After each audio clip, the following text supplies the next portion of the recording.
Hello everyone, welcome back to ACC, and after taking a couple of weeks off from this sim to lick my wounds following some disastrous races, I'm back to give Low Fuel Motorsport's Coach Dave GT3 Sprint Series another try. However, one thing's for sure, the brake certainly hasn't made me faster. I've really struggled in qualifying. We'll find ourselves all the way down in 23rd on the grid out of 26 drivers with a qualifying time of 1:44.8. Now, although that doesn't look good, we're actually only 2 seconds off the pole position man, Alessandro Rado, and over a longer lap like the one we've got at Imola today, that's actually quite encouraging. It means that the drivers on the grid are all fairly similar in terms of pace, which gives me hope that I may be able to make a few positions back as the race goes on. We're underway, the lights have gone green for 25 minutes of Imola. Let's see what we can do.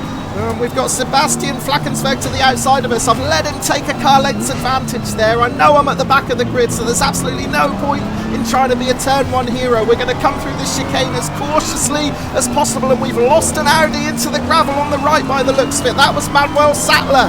So that at least is one position clawed back, and I think that's what we're going to have to do over this opening lap or two. I don't think I'm fast enough to be able to force my way through past these guys in front, so I'm just going to have to take it easy, stay safe, and hopefully pick up the freebies as and when other drivers make mistakes. And into the turn 7 hairpin, we won't have to wait long for drivers to make mistakes because there's 2 of them on the grass on the inside. That was Andreas Muller in the Porsche and Brandon Powell in the Aston Martin, and I've been able to power past both of them. That's put me up to 20th position, so I've gained 3 places from where I started on the grid. Meanwhile, in front, it looks like Sebastian Flackensberg has got in front of Oliver Hartmann.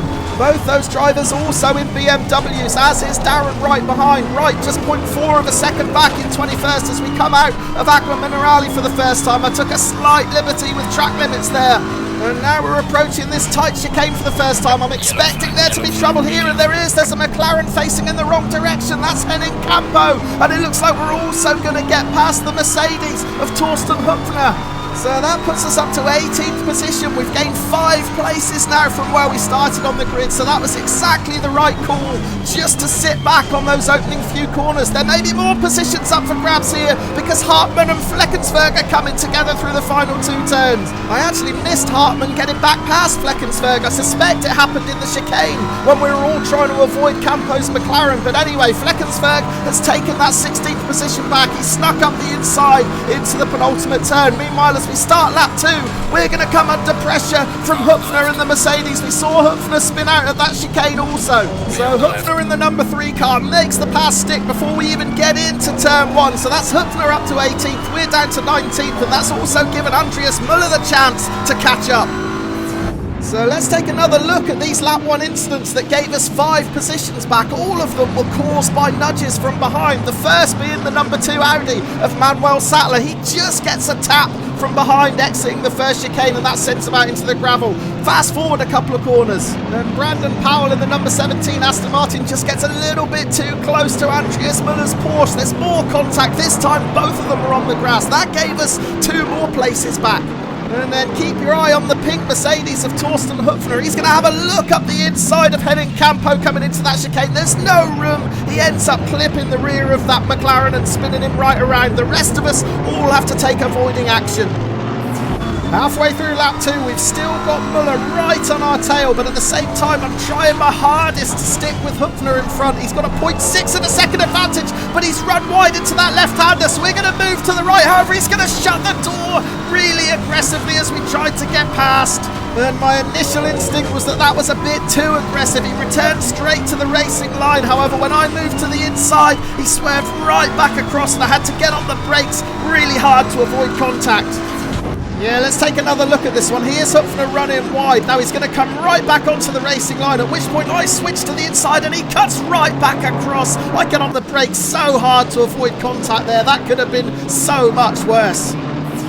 Returning to the live action halfway through lap 4, I've managed to open up a 1 second gap over Muller behind. Meanwhile, in front, Hüpfner has got past Oliver Hartmann. However, Hartmann's going to get it all wrong through this left-hander. He slides into the barrier. We're going to swerve around him to avoid him, and that is going to give us a position back. We're up to 18th.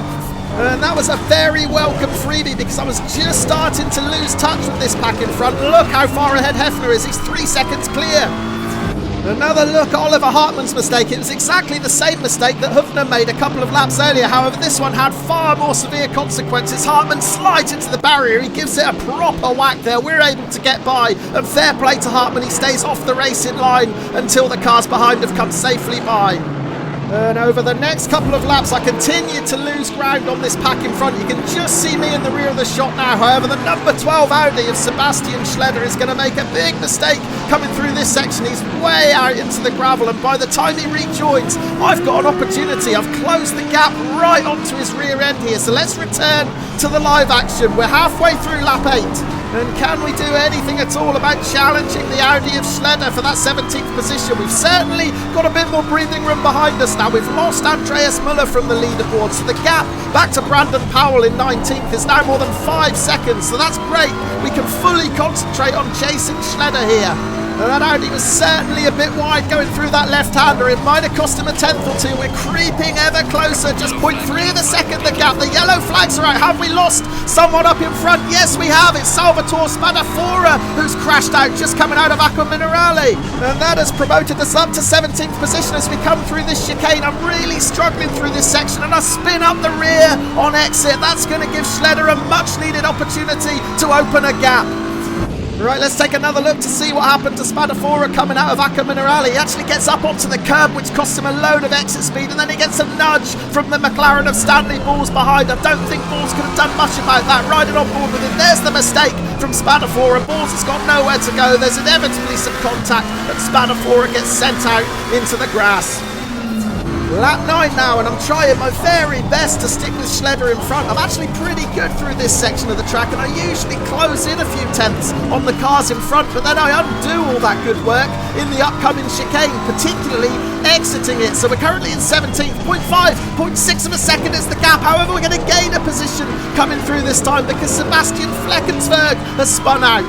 So that's promoted us up to 16th position, but look how much the gap has increased to the car in front. That's a clear example of how slow I am through that chicane. We were 0.6 of a second behind going into the corner, 0.9 of a second behind coming out of it. However, there's a car out onto the gravel in front. It looked like Ivan Berdnikov in the McLaren, and it was because he slid out into the barrier on the left now. I suspect he must have had dirty tyres from that off-track excursion, got on the gas, didn't have the grip, and it catapulted him into the wall. That's promoted us up to 15th.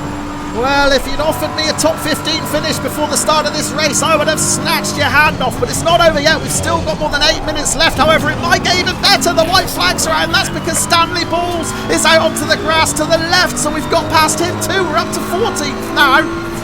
Well, we gained 3 positions in about half a lap there. This was the first of them. Sebastian Fleckensberg tried an overly ambitious move up the inside of Ivan Berdnikov into that chicane. It did not pay off. A couple of corners later, it was Berdnikov in the wars. He missed his braking point into the penultimate turn, gets out onto the gravel, and when he rejoins, those dirty tyres just didn't do him any favours. He loses it as soon as he gets onto the gas. Meanwhile, a bit further down the track, another McLaren was having difficulties. This is Stanley Balls getting it all wrong through the Tamburello chicane. He lost grip at the vital time, slides out into the gravel, and that promotes us up to 14th. Lap 11 now, and I finally feel like I'm getting to grips with this combo. My lap times have come down considerably, and you can tell that I'm visibly getting closer to this pack of cars in front. Schledder in 13th, just 0.4 of a second ahead. However, the cars in front of him are also within sight now. Hefner and Schoner both within 2 seconds, so this is really encouraging. I could realistically challenge for 11th position in the final 5 minutes of this race. However, one thing I do have to do is try and get my line better through that chicane. It's still causing us all kinds of problems. Speaking of problems, Torsten Hübner is out onto the gravel. This is an opportunity to dive up the inside at the final turn. It's tight. It was very tight. We got out onto the curb. That lost us some traction, and we weren't able to make the pass stick, but we're right on Hübner's tail now. So we're certainly in contention for a 13th place. However, that little tussle with Hübner has allowed Schledder and Schoner to make a break for it ahead. However, we've got our hands full with that pink Mercedes at the moment as we approach turn 1. And Hübner's got it all wrong. He just manages to keep it on the track. He's out over the sausage curb. That's cost him a load of speed. Unfortunately, we've got nowhere to go. We've got to lift off the gas as well. And that is only going to play into the hands of Schledder and Schoner. They are clearing off in front now. But I think I've got to forget about 11th and 12th place. My full attention now is on Hofner in 13th because he is looking really ragged. He's out wide, he's clipping curbs, he's on the gravel. We close right in through that turn 7 hairpin. So I think I need to put as much pressure as I can on Hofner while he's feeling a little bit rattled. Can we force that pink Mercedes into a mistake? We've certainly seen him run wide here before. He's out a little bit wide again, but it doesn't seem to have cost him too much time. That car is really quick out of the corners, but this is the section where I can close in through Acca Minerale. We're right back on his tail now, just 0.3 of a second. This is as close as we've been. And what I need to do now is follow his line as accurately as possible through this chicane. Oh, we're not going to get the opportunity because we've missed our braking point. We're out onto the grass. A big mistake there, and that has allowed Hofner to get away. Yeah, what a costly mistake that was. I was so close behind the Mercedes, I lost visibility of my braking point, and by the time I realised where I was, it was too late. I had to abort and run onto the grass.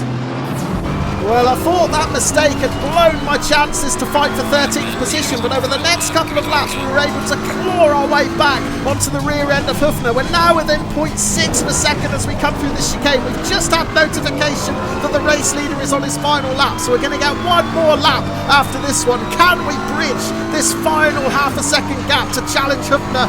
It's going to be a tough ask for sure, but our lap times have come down considerably since practice and qualifying. I'm now lapping about 0.7, 0.8 of a second quicker than I managed in qualifying, and look how we're closing in on Hofner now. It's 0.4 of a second as we come out onto the home straight to start the final lap, so we are gaining on him. Meanwhile, in front of that Mercedes, Schledder and Schoner are separated by nearly 3 seconds now, so the chances of either of those fighting and making a mistake and give us another freebie are pretty slim. So instead, we've got to concentrate on chasing Hofner through Tamburello chicane for the final time. We're right on his tail. We just get a bit squirrely on exit there. That's going to cost us a tenth or two. The gap's back up to 0.4 of a second now.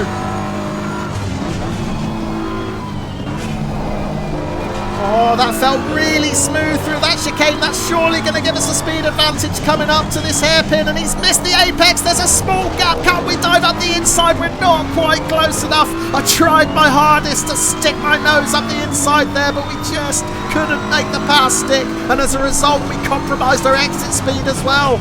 So that might have been our best opportunity to make the pass. We're not quite close enough at the moment, 0.5 of a second. However, we know we're a little bit quicker through Acca Minerale, so let's see what we can do. Can we close back in? We're right on his tail through these 2 turns. Had I been a little bit nearer, I could possibly have considered a block pass into the chicane. However, we're definitely not close enough for that now, and we also know that we'll probably lose a tenth or two exiting this chicane, so we're running out of opportunities now to take this 13th position. Sure enough, that gap is still 0.5 of a second as we begin the charge down to the final 2 turns. Well, all we can do now is hope that Hofner misses the apex on one of these 2 turns and goes out to the gravel. He's just about made the first one. However, he's wide into the final turn. He's out to the gravel. Oh, but we're out wide too, and we can't quite capitalise. We're certainly not carrying enough speed to challenge down this start-finish straight. So 14th position it is. We can't be too grumpy with that. A top 15 finish from 23rd on the grid. That's a good day's work. So let's check out the classified results. There we are in 14th, and I was really encouraged with how my pace improved as that race went on. A fastest lap time of 1:44.1. That's a lot quicker than I was able to do in qualifying, and it compares really favourably with a lot of the drivers ahead of me. If only I'd had a bit more time to practice for this one, I probably could have challenged for a top 10. But as it is, I've got to settle for 14th. But I'm not going to grumble about that. Really enjoyable race, this one. And a welcome return to the Coach Dave GT3 Sprint Series in low fuel motorsport. I've had some rotten races in recent weeks in this series, so it's great to get a clean one on board. Well, that's it for Imola for now. I hope you've enjoyed watching the video. Please do let me know what you thought, and I'll see you back on the grid again very soon. Cheers for watching.